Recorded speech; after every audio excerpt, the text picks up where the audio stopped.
وضو کا طریقہ اس بار رمضان میں آپ طے کر لیں، جو ہی آپ کا وضو ختم ہو فوراً دوسرا وضو کر لیں،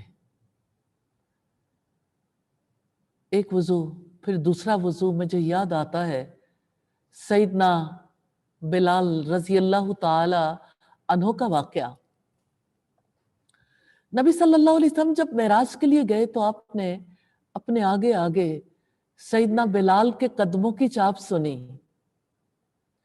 آپ نے حضرت بلال سے پوچھا اس بارے میں، تو انہوں نے کہا کہ میں اور تو کوئی ایسا عمل نہیں کرتا، لیکن جب بھی میں وضو کرتا ہوں تو 2 ایسی رکعتیں پڑھ لیتا ہوں جس میں میرے دل میں کسی اور خیال کا گزر نہیں ہوتا۔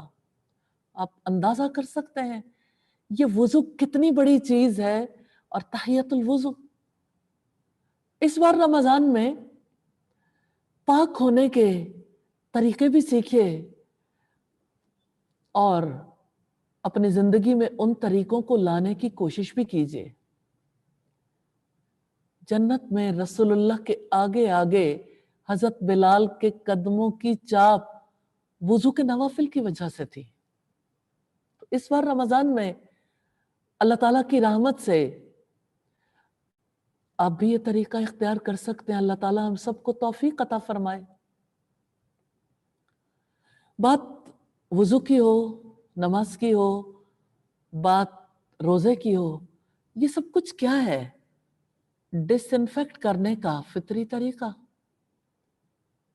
اللہ تعالیٰ کے حکم کے تحت فطری زندگی گزارنے کا وہ طریقہ جس کی وجہ سے ہماری باڈی، ہمارا مائنڈ، ہماری سول، ہر چیز طاہر ہو جاتی ہے، پاک ہو جاتی ہے۔ ایون ہمارے معاشرتی تعلقات بھی، ہماری جسمانی، روحانی، فکری، عقلی، معاشرتی تربیت ہوتی ہے رمضان میں۔ اور اس بار انشاءاللہ تعالی ایسا رمضان گزارنا ہے جس میں ہم اپنے رب کے اور زیادہ قریب ہو سکیں۔ اور جانتے ہیں روزے کے احکامات کے درمیان میں اللہ تعالیٰ نے کیسے توجہ دلائی ہے، قرب کا راستہ سکھایا ہے۔ وَإِذَا سَأَلَكَ عِبَادِي عَنِّي فَإِنِّي قَرِيبٌ، جب آپ سے میرے بندے میرے بارے میں سوال کریں تو آپ انہیں بتا دیں میں ان سے قریب ہوں۔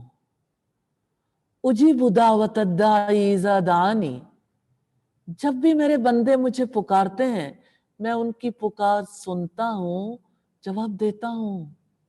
اس لیے ان پر لازم ہے کہ وہ مجھے پکاریں، مجھ سے مانگیں، مجھ سے مطالبہ کریں۔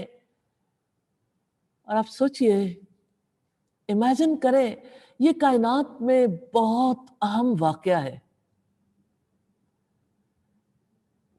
کائنات پر، خاص طور پر کائنات کی وہ ساری مخلوقات جو اس واقعے کی عینی شاہد ہیں، کیا بیتی ہوگی، کیا گزرتی ہوگی۔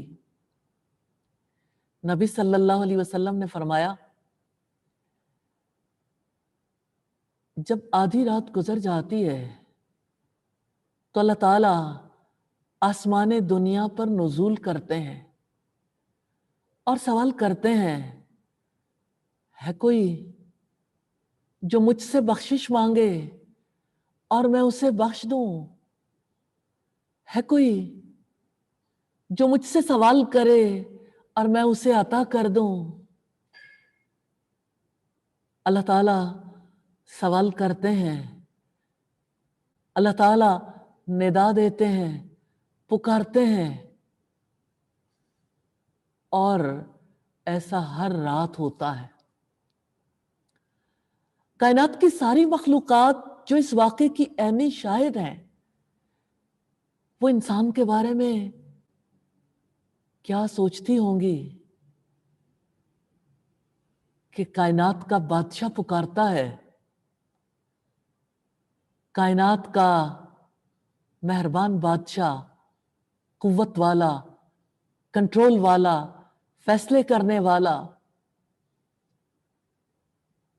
और लोग सोए रहते हैं। रमजान की रातें आम रातों की तरह नहीं गुजारनी, लाभ लाभ में और दूसरी मसरूफियात में नहीं। इस पर देखें, वो सब चीजें जिस पर आप शायद कंट्रोल नहीं कर पाते थे, बहुत से लोग,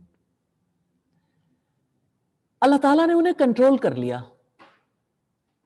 सारी मार्केट्स बंद है, no shopping, stay home stay safe. Really मुझे अभी 2 दिन पहले मैंने एक बिल बोर्ड देखा, मुझे उसे देखकर बहुत ज्यादा हसरत महसूस हुई कि काश हम इतना अच्छा मैसेज देने के काबिल होते।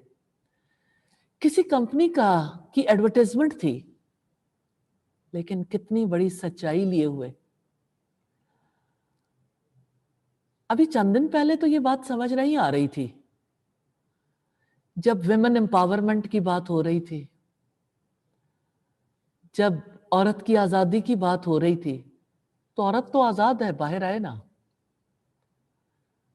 लेकिन मैं बिल बोर्ड की बात कर रही थी, उस पर लिखा था, घर रहे महफूज रहे। अल्लाह पाक ने भी तो यही कहा है, वकर नफी बुयूतिकुन, कि अपने घरों में वकार के साथ रहें, करार पकड़ें। तो अब तो औरतों ने नहीं, मर्दों ने भी करार पकड़ा हुआ है काफी हद तक। और रमजान में इम्कान तो यही है कि सूरत हाल ऐसी ही रहेगी। तो जब घर में है, फैमिली के दरमियान है, तो कितना अच्छा मौका है कि फैमिली के साथ वकार वाला वक्त गुजारें। मुझे वो शख्स भी याद आता है, क्या ही वो दिन थे जब वफद अब्दुल कैस आया था। और जब ये वफद आया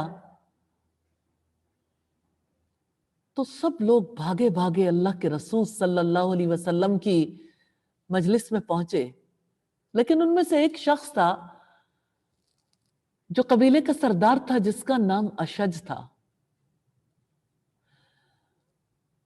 वो आपके पास नहीं आया।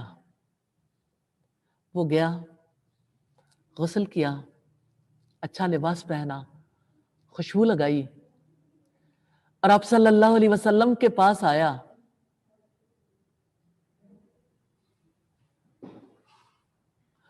आप सल्लल्लाहु अलैहि वसल्लम के पास आया। आपने उसे आता देखकर कहा, खुश आमदीद कहा। फिर फरमाया, ए अशज, तुम्हारी 2 बातें अल्लाह ताला को बहुत पसंद आई हैं, अल हिल्म वल अनात, तुम्हारा हिल्म और तुम्हारा वकार। बस आप ये देख लीजिए कि इन दिनों में हिल्म भी सीखना है, वकार भी। बहुत भागदौड़ कर ली, सुबह उठते ही हर घर के अंदर एक अजीब किस्म की चहल पहल और एक अजीब किस्म की जल्दी, उजलत उजलत उजलत वाला मामला रहता है। सबने बच्चों को स्कूल छोड़ने के लिए जाना है। लीजिए, स्कूल हो गए बंद, बिजनेस भी बंद हो गए, जॉब्स भी खत्म है।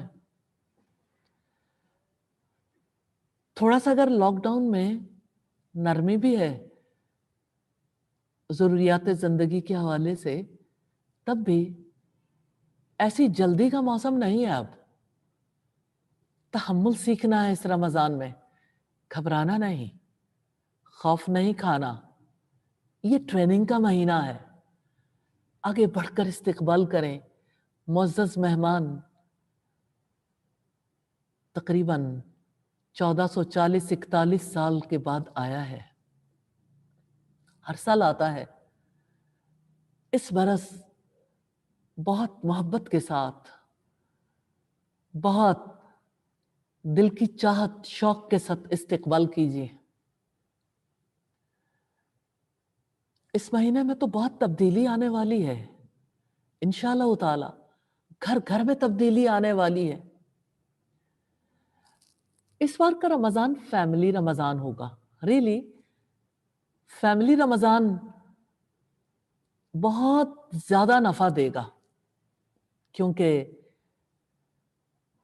सहर और अफ्तार के वक्त तो फैमिली इकट्ठी होती थी, लेकिन अब दिन के औकात में, रात के औकात में भी फैमिली इकट्ठी होगी, क्योंकि इस बार तो ज्यादातर लोगों को तरावीह भी इकट्ठे पढ़नी है घर पे ही, और अफ्तार और सहर के मामूलात भी तरतीब देने हैं। इस बार आपने कट के नहीं रहना। इस बार आपने सिर्फ खुद अच्छा रमजान नहीं गुजारना, अपने बच्चों को, अपने बड़ों को, सबको साथ लेके चलिए। और आप देखें कि जब आप नबी सल्लल्लाहु अलैहि वसल्लम को बेदार होता देखेंगे, तो आप सल्लल्लाहु अलैहि वसल्लम जब बेदार होते, वुजू करते, दुआ करते, और आपकी दुआओं में बेदार होने की दुआएं भी हैं, और आपकी दुआओं में सूरा अल इमरान की आखिरी आयत भी हैं, और बहुत ही प्यारी दुआ, अल्लाहुम्मा अंतल हक, अल्लाह तेरी जात सच्ची है। अपने रब के कुर्ब के लिए ये दुआ भी सीखिए, इसका तर्जुमा भी सीखिए, रसूलुल्लाह की सुन्नत को जरूर अपनी जिंदगी में लेकर आए। सहर का वक्त दुआओं का वक्त है, इस्तिगफार का वक्त है। इस बार की सहरी में इस्तिगफार करनी है। इस बार की सहरी में महज खाने पीने की तरफ तवज्जो नहीं करनी। इस बार की सहरी में जिक्र भी होगा, दुआएं भी, खाना भी, नमाज फजर भी, तिलावत भी, कुरान से कुछ हिस्सा पढ़ के सुनाना भी, सुनना भी। और बहुत बड़ी चीज है दुआ और अस्कार। रसूलुल्लाह के अस्कार जरूर दोहराने हैं, सुबह शाम के अस्कार भी, नमाजों के बाद के अस्कार भी। और हाँ, रातें दिन के निस्बत छोटी हैं, तरावीह के बाद कम वक्त बचेगा सोने के लिए, लेकिन सोना जरूर है। और फिर सहरी के बाद, नमाज फजर के बाद, तिलावत के बाद, जाहिर है बहुत से लोग ऐसे हैं जिन्होंने अपने दीगर मामूलात को जारी रखने की वजह से आराम भी करना है। तो ऐसा हो सकता है कि आप उस वक्त पे कुछ आराम कर लीजिए। जब आप आराम करेंगे, उठेंगे, इस बार जरूर तय करें कि उठने के बाद आप 2 रकत नमाज जरूर पढ़ेंगे।